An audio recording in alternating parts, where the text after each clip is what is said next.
Apa tujuan hidup? Apakah ia untuk cari kebahagiaan, kewangan, pencapaian, kejayaan, ibadat, pelbagai definisi dan kita nak bincang sesi ini. Bismillahirrahmanirrahim. Alhamdulillahirrahmanirrahim. Assalamualaikum warahmatullahi wabarakatuh.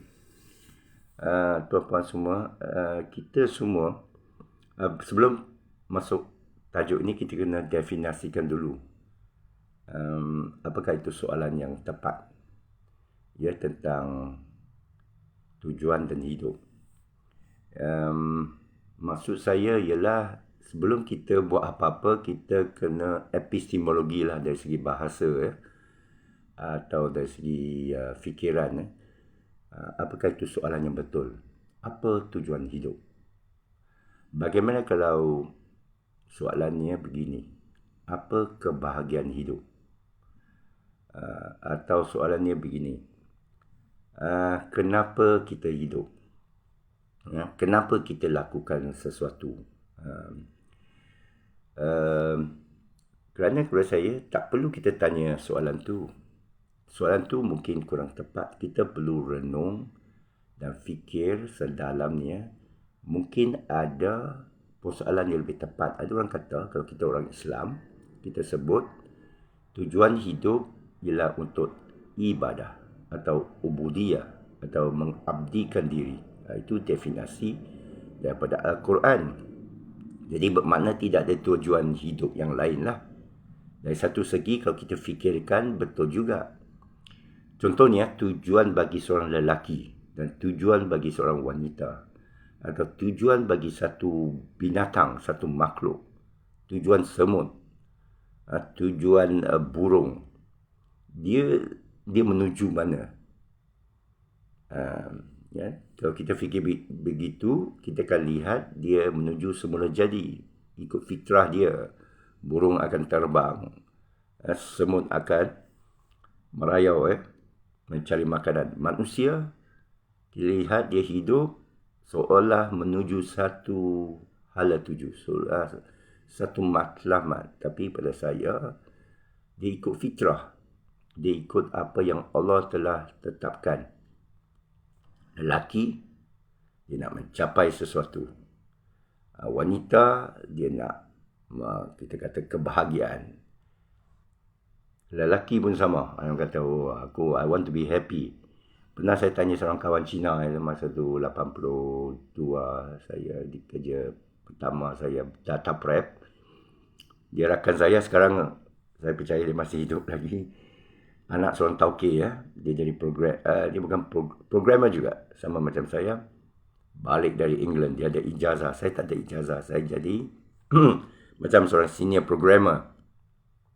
Dia baru start.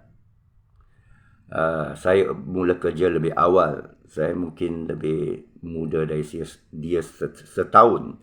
Tapi kerana saya kerja lebih lama, saya dah ada pengalaman dan saya suka programming. Tujuan hidup saya masa tu programming ke? Tak semestinya. Tapi dia kata dia kata my God is money. Kita bincang pasal Tuhan. Dia kata Tuhan aku wang. Dan saya pernah dengar baru ni minggu lepas saya makan di restoran Cina di Cyberjaya bersama seorang anak muda yang baru dirikan rumah tangga. Seorang Cina juga, Cina Muslim. Berjumpa dan berkahwin. Seorang yang saya kenali. Saya tanya apa tujuan hidup anda? Dia jawab, dia kerja IT, dia belajar IT tapi dia tak bahagia. Dia tak suka. Jadi apa awak nak buat? Dia kata aku nak dapat duit. Aku nak lebih duit. Saya kata itu bukan tujuan hidup. Seorang yang nak duit itu adalah satu alat. Duit itu bawa anda kepada satu tujuan. Katakan awak banyak duit. Apa awak nak buat? Saya tak tanya dia soalan masa tu. Saya tengah bincang dia, tengah dengar dia. Dia buat keputusan nak berhenti kerja.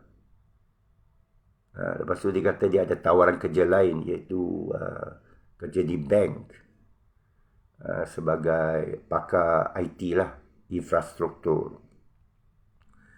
Saya kata saya tak berapa suka bank, tapi dia kata dia nak berhenti itu juga, dia tak mau tawar tu, dia nak buat takaful.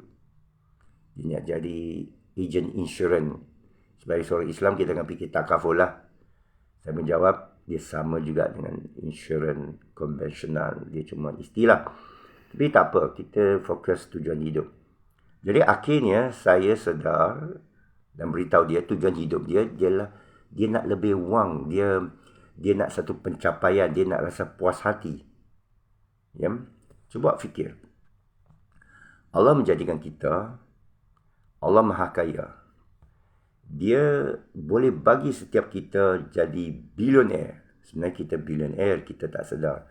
Setiap makhluk, setiap semut, setiap binatang, setiap yang terbang, setiap yang dalam laut, hidup dalam keadaan, semua telah diberikan. Semua rezeki sudah tercapai sebenarnya. Sudah dijamin. Termasuk kita. Cuma rezeki kita dalam bentuk usaha. Okey, tapi usaha tu bukan usaha yang kita faham. Usaha ini dijadikan Allah, ditentukan Allah.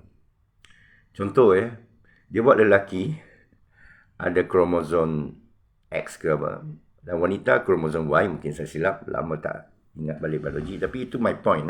Lelaki dan wanita dia ada dua kromosom berlainan. Allah nak mereka bersenggama, ya, melahirkan generasi akan datang. Jadi apa Allah buat? Letak dalam lelaki ini tertarik kepada wanita, dan wanita ini tertarik kepada lelaki. Jadi mereka berusaha mencari pasangan hidup. Usaha ke tu? Tidak, ia sudah diprogramkan. Itu sebab awal tadi saya tanya soalan, apakah itu soalannya? Is that the right question? Jadi maksud saya ialah, apakah fikiran anda sekarang sudah diprogramkan supaya anda fikir istilah tertentu? Saya fikir untuk buat live. Ada dorongan. Ada benda yang menggerakkan kita. Menurut siapa ni? Abraham Maslow yang buat hierarchy of needs. Ini dalam bidang psikologi. Siapa yang belajar psikologi, dia akan kata manusia ini dibahagikan kepada berapa lapisan kehendak. Dia motifnya digerakkan oleh sesuatu motif lah. Ada benda dorong dia. Dorongan yang paling asas ialah untuk survival, untuk hidup. Jadi yang pertama dorongnya ialah makanan. Kalau dia tak makan, dia mati. Dan lepas dia dapat makan, dia nak ada tempat tidur. Ya? Lepas dia dapat tempat tidur, dia nak pula lebih mewah. Tapi definisi ikut psikologi Abraham Maslow ialah dia nak rasa lebih puas. Dia nak rasa dirinya. Jadi orang yang dah capai tahap-tahap ini, dia akan sampai kepada tahap paling tinggi, di mana setiap tahap yang dia capai, dia tak mau dah. Dia dah dapat makan minum. Kalau kita tanya orang, lu mau makan ke? Tak mau. Dia pilih tempat. Saya nak makan di tempat ini. Tapi penting makan kan? Dia sudah tak pentingkan makan bila dia sudah dapat. Aku nak, okeylah, bagi orang dewasa sikit, aku nak kahwin. Bila dia dah kahwin, tak jadi matlamat dia lagi kerana sudah tercapai, aku nak jadi kaya. Bila dia dah kaya, dia tak rasa kepuasan. Dia nak apa? Lebih kaya, dah kaya. Apa beza antara 6 juta dan 60 juta? Kosong. Ya? Jadi dia akan sampai satu tahap, ya aku nak buat kebajikan lah, aku nak tak rasa syok lah, aku kaya ni, aku nak tolong orang, aku nak tengok orang bahagia. Apa definisi bahagia? Sekali lagi ya, dia pusing-pusing. Okey. Kita tengok orang yang kita kata gila lah, dia duduk tepi jalan atau dia duduk tepi bangunan, hidup dalam kotak. Dia bahagia ke tak? Pernah tak awak pergi berdialog? Dia bahagia ke tak? Apa tujuan hidup dia? Apa motif dia? Saya percaya, saya bukan orang gila, saya percaya dia tak nak fikir tentang hidup, dia nak rasa bebas daripada hidup, dia tak perlu kerja. Macam aku ni, dia macam apa aku nak susah payah hidup, berhutang, cari makan, kena belajar. Mungkin dia sudah putus waya lah. Kita kata cisin. Cina cakap cisin ni gila ni. Bermakna lekat waya. Lah short waya lah, short. Bukan putus waya. Putus waya mati. Dia perlu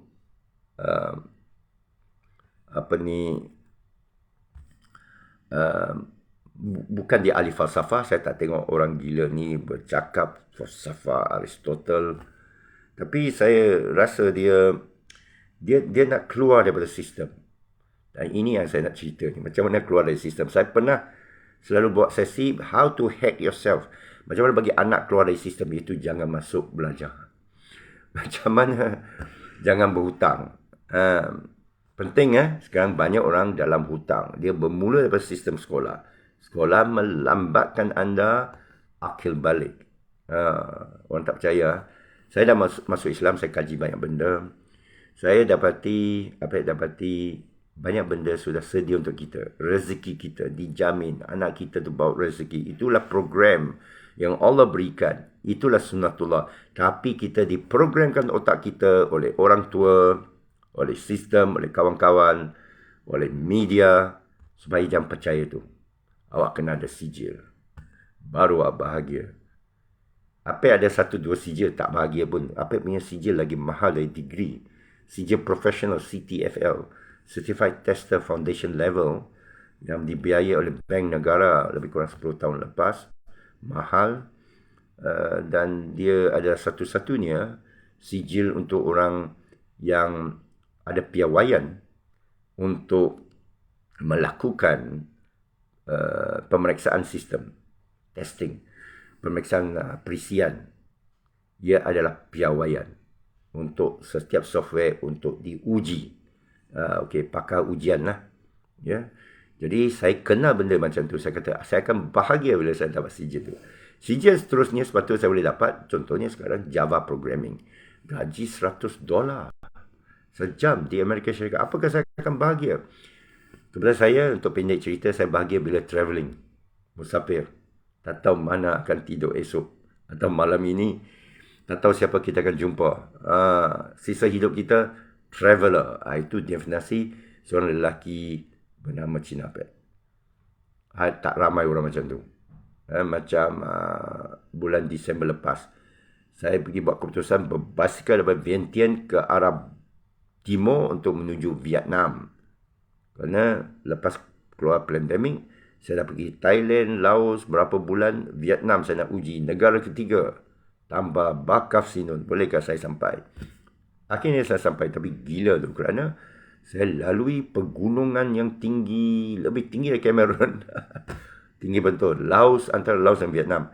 Itu sebab Laos dengan Vietnam tak campur, bahasa mereka berlainan. Laos cakap Laos. Macam mana bahasa Laos? Sampai dia sama macam Thailand. Mana Thailand boleh sampai Laos, Laos boleh sampai Thailand. Orang Laos faham bahasa Thailand, tapi tak faham bahasa Vietnam. Vietnam tak faham bahasa Laos.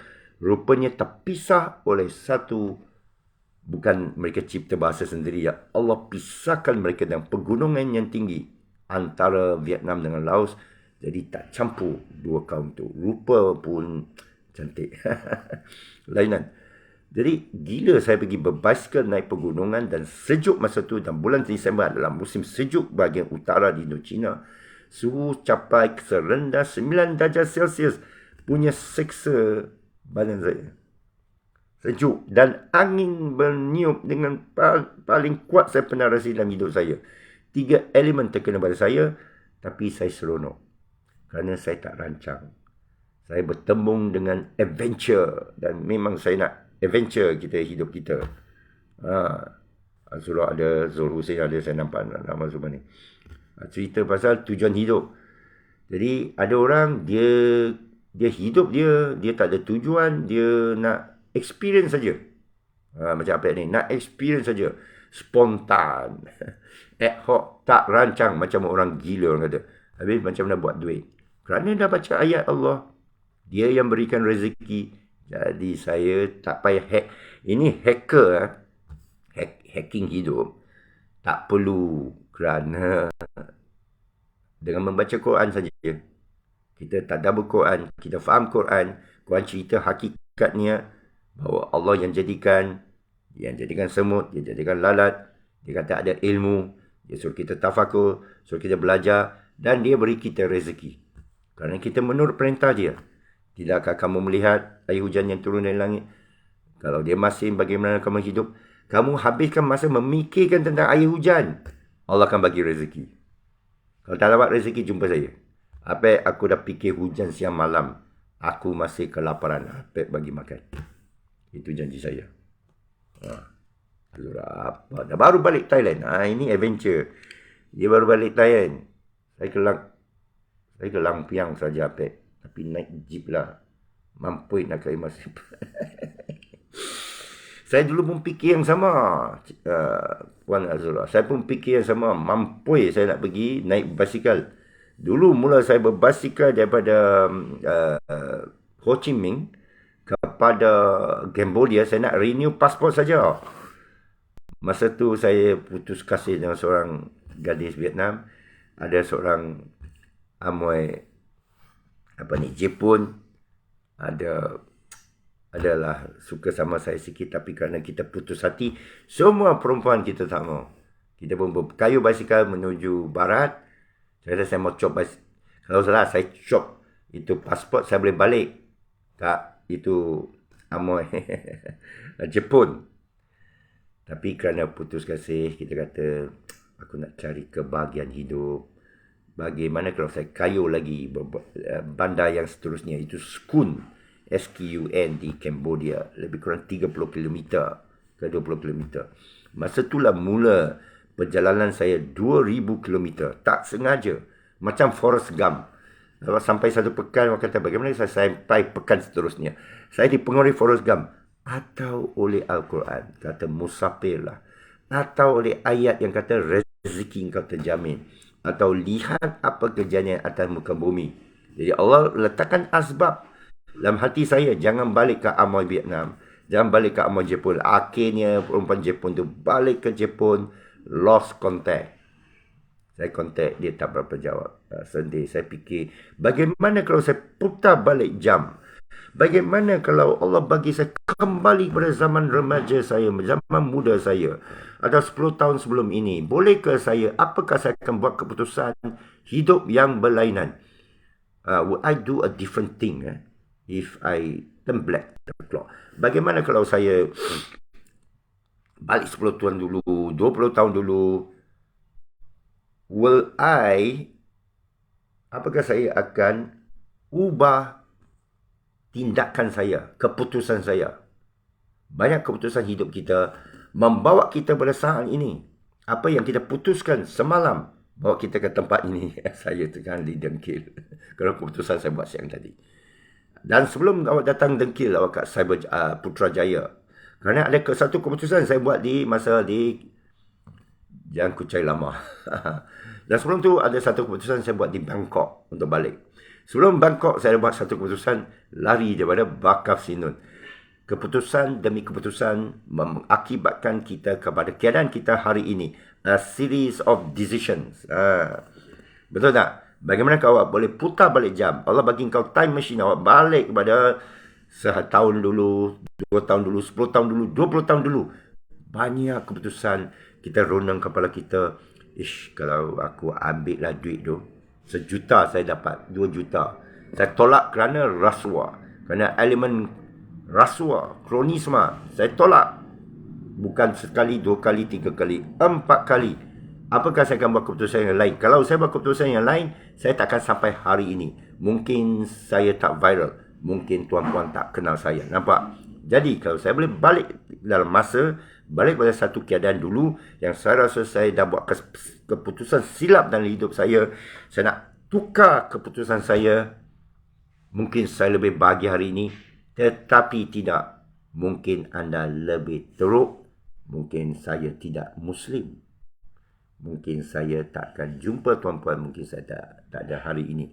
Kerana masa itu kalau saya buat keputusan lain, saya tak akan masuk Islam. Contohnya, kerana yang bawa saya masuk Islam, rentetan peristiwa demi peristiwa yang berlainan, yang ada asbab, yang ada hikmah.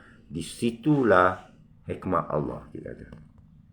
Jadi apa keputusan anda seterusnya? Tak tahu. Macam mana nak buat? Kita tak tahu.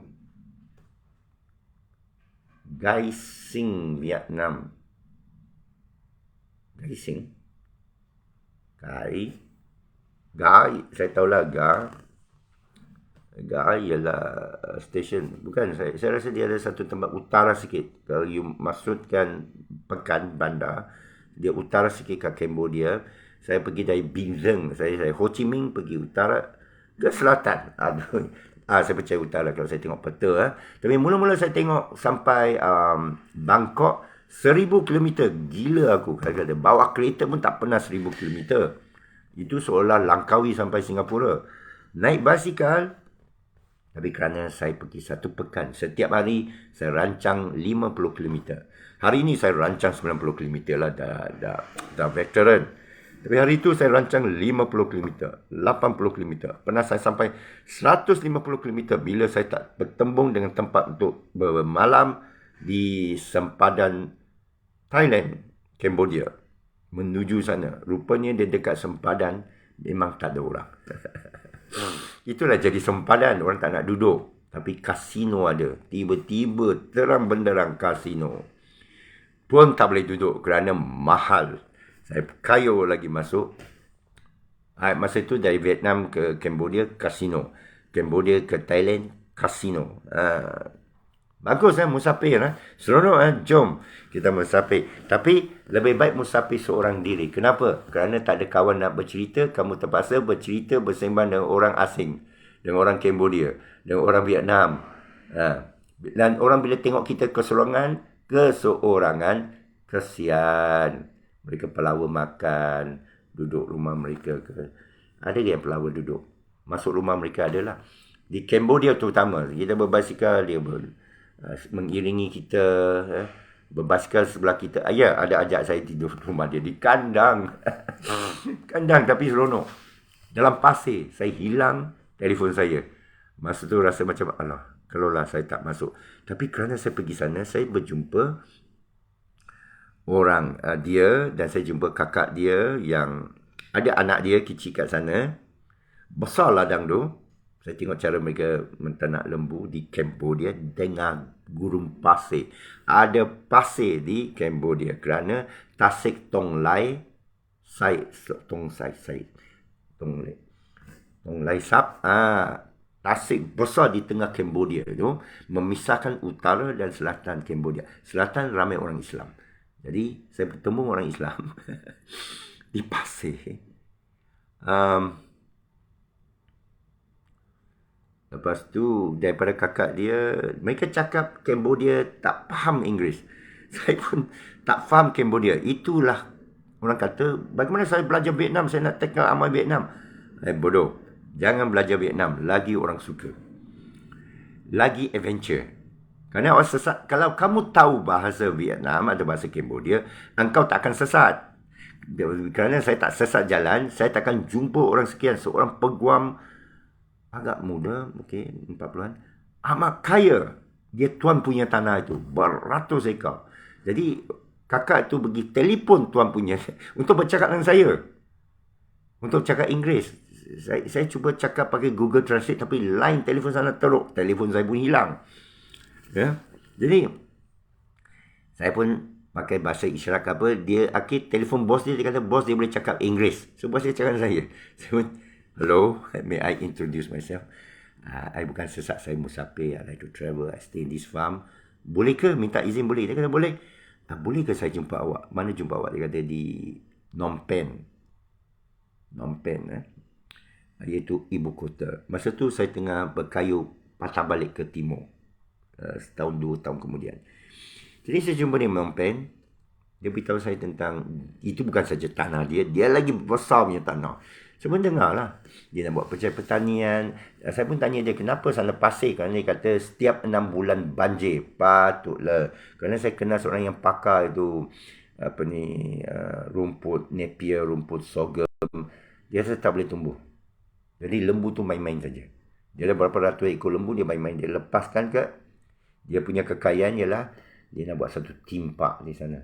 Tengok. Saya jumpa orang macam Sunway of Cambodia lah. Tak mungkin saya jumpa kalau saya berfikir, merancang, jadi accountant atau lakukan sesuatu terlalu sempurna ikut pikiran manusia. Jadi maksud saya, kesimpulan saya ialah hidup kita ini tak terancangkah apa sudah dirancang. Hidup kita ni tak sedar macam mana anda sebenarnya sudah sedar. Ini main falsafah ni macam mana. Renunglah, kita renung. Tetapi kita mesti terfikir. Saya dah tua ni, saya nak pergi mana, saya nak buat apa. Kita sudah ada gambaran. Inilah tujuan hidup saya. Macam Apek sekarang tengah fikir. Saya nak tulis buku. Ramai orang ni saya tahu tuan-puan ni semua nak order buku dari saya. Mungkin saya jual RM20, RM30 ke. Boleh naik lagi ya? RM30 cukup lah. Jangan ambil kesempatan. Dan saya percaya boleh jual 2-3 ribu naskah. Saya akan print pertama 1,000 ke? Berani ke? 1,000. Sudah ada. Saya boleh cari sponsor lah. No problem. Print 1,000 naskah. Itu buku mungkin RM5 ke. Harga cetak ke apa ke. 1,000, RM5,000. Alah. Sab-sab ya. Okey ya, sab-sab ya. Dalam tu ada resipi masak. Oh, wanita mesti mau. Belilah. Macam mana Apek masak Hainan nasi ayam Hainan. Okey. Mungkin volume 1. Lepas tu kalau laku, kita percetakan kedua, ketiga, keempat. Jual. Kalau hit 5,000, Apek bersara jadi penulis buku misteri. Misteri hidup. Misteri hidup Apek. What is it? Apa yang Apek cari? Awak tak tahu apa awak nak cari, awak pergi tanya orang lain. Apa yang Apek cari? Saya kata nak cari kepuasan hidup, kebahagiaan. Ya ke? Kenapa nak jadi macam semut, dapat gula bahagia? Kenapa nak jadi monyet, dapat bunga bahagia? What is your purpose of life? Apa tujuan hidup masing-masing? Orang kata nak ibadat. Kenapa? Pasal orang kata manusia dan jin tidak diciptakan kerana ibadat. Cuma baca ayat tu balik. Ada seorang tafsirkan, seorang engineer mendalami Quran, dia tafsirkan panjang berjam. Boleh cari dalam internet. Dia kata, ibadat itu bukan menghambakan diri, memilih untuk taat. Wah, lebih mendalam Kadang-kadang falsafah ni bila kita sedar istilah yang tepat dia macam lampu yang tiba-tiba menyala dalam bilik yang gelap. Kenapa aku sedar masa dah tua? Kenapa tak sedar masa muda? Tak apa, masa muda kalau awak sedar, awak tak akan jadi tua. Awak mungkin tak hidup. Jadi ada sebab untuk segalanya. There's a reason for everything. There's no accident in life. Tidak ada kemalangan dalam hidup. Setiap yang berlaku pada anda, baik buruk, ada asbabnya. Jangan rasa kecewa. Allah yang rancang. Allah yang maha perancang. Aku kecewa lah, aku putus hati lah, hidup lah semua. Allah yang rancang kau sedemikian. Ada sebab supaya kau pergi naik basikal beribu kilometer. Nampak? Kalau tidak, awak tak akan bergerak. Kalau awak puas hati, kalau awak satisfied dalam hidup, kalau awak rasa penuh kebahagiaan, aku cukup duit, aku cukup bahagia, aku ramai bini anak semua, ramai harta, rumah, kuda, lembu, simpanan, EPF dan tabung haji. Awak tak akan bergerak. Awak makan angin pun tempat sekian-sekian saja. New York, London, Paris. Awak tak akan pergi Tonle Sap di Cambodia. Anda tak akan pergi. Saya pergi ke mana hari itu? Satu bandar dekat Nha Trang. Awak tak akan jumpa keajaiban bumi. Anda tak akan jumpa kelembutan manusia. Anda tak akan menyaksikan kebelgaian budaya manusia. Saya dah round 40 negara dalam dunia. Di Rusia 3 kali. Alah, bosannya. Sejuknya. Tak boleh boring lah. Saya tahu Moskow. Saya pernah pergi Moskow. Underground train dia. Dahsyat tau. Mereka buat underground tu boleh selamat daripada perang nuklear. Bom nuklear. Kan? Saya kenal orang Ukraine, saya lalu Crimea, naik kereta api dengan anak saya. 8 tahun dah. 7 tahun dah lepas, alamak. Kena balik Rusia lah. Ya. Berapa umur bekas kekasihku di sana? 23 hari tu, 33. Kalau belum kahwin lagi macam mana? Kenapa tak kahwin aku? Sekarang kau dah tu. Ramailah. Jadi ketidakbahagiaan kau, keadaan kau, whatever it is, ialah susunan Allah, ada sebab. Jangan putus cinta. Jangan putus hati. Jangan kecewa. La khawfun alaihim walahum yahzanun. Tidak takut dan tidak bimbang. Tapi ramai menyesal lah. Ramai yang sudah bakal sinum menyesal lah. Tengok apa. Tak ada pun satu dot, 3 dot tak ada. Satu dot pun tak ada. Apatah lagi dot. Tak ada bakal sinun. Selalu kena ban. Akhirnya muncul balik. Alhamdulillah. Boleh travel. Sekarang nak fikir apa nak buat dengan visa Amerika Syarikat ni. Tinggal lagi 4-3 tahun ni. Bila nak pergi Amerika. Atau kemana kau nak bawa dirimu? Syekh Sufi apa beritahu, wherever you go, you bring your nafs with you. Di mana kamu pergi, kamu bawa nafsu atau diri anda bersama. Jadi kalau anda ada masalah tentang diri, jiwa, anda selesaikan sendiri. Jangan cari wang, jangan cari tempat, jangan musafir. Musafir cuba mencari kebahagiaan tak akan apek dan musafir seluruh dunia. Sama juga anda bawa diri. Ada pengalaman, orang kata luas pandangan. Luas ke? Adakah pandangan apek tiba-tiba menjadi orang yang penuh hikmah, penuh bijaksana? Tak juga. Dia subjektif. Bijaksana ialah bila awak sedar sesuatu dan awak boleh sedar sesuatu di mana anda berada. Awak tak keluar dari rumah. Awak duduk bawah tempurung. Lama katak tu duduk bawah tempurung. Akhirnya dia akan sedar juga dia bawah tempurung. Ke dia tak pernah sedar. Kita selalu kata kat orang, apalah orang ni tak pernah sedar-sedar. Dah tua tak sedar. Dia apek orang dunia, dia boleh jadi satu hijab. Bahawa aku dah tengok dunia. Saya dah tengok dunia. Saya bawa anak saya tengok dunia. Saya bawa 2 anak saya tengok dunia. Anak ketiga tak mau tengok dunia. Anak keempat terpaksa tengok dunia. Saya bawa dia round masa umur 15. Yang tua sekali perempuan, dia nak tengok dunia. Akhir jadi kerja airline lah. Itu yang boleh travel murah. Ya. Jadi, ini itulah renungan. Dan Allah kendaki kita merenung. Kita merenung, bertafakur, kita sangka, aku berfalsafah bermada. Apa gerangan ni saya berfalsafah? Tidak. Allah kendaki kau berfalsafah. Kerana Allah sebut dalam Quran, tidakkah kamu memikir, tidakkah kamu melihat, tidakkah kamu merenung. Bermakna dia kendaki kita merenung dan dia buat kita merenung. Kita tafakur ni, kita sangka aku tafakur. Tidak. Allah yang melakukannya. Allah yang buat kita tafakur. Sama macam Inna Arabi kata, Alhamdulillah Rabbil Alamin. Bukan awak memuji Allah. Allah memuji dirinya. Ya. Ada hadis kursi. Aku adalah perumpamaan yang tersembunyi. Lalu aku ingin dikenali. Lalu aku cipta. Lalu aku dapat dikenali. Menurut orang kononnya hadis kursi. Sekarang tak penting. Yang penting ada dalam Quran. Quran kata, aku jadikan untuk ibadat. Tadi ada sebut tafsir. Untuk berfikir dan memilih. Dia tak mahu seorang makhluk yang asyik tunduk aja. Allah kata, jika kami kendaki, kami boleh buat kamu tunduk semua. Wa ma kana nasu illa ummatan wahidah. Bermakna Allah tak kendaki. Allah nak awak jadi awak. Kalau Allah tak nak awak jadi awak, dia tak akan jadikan awak. Faham dah? Faham boleh klik dah. Assalamualaikum warahmatullahi wabarakatuh.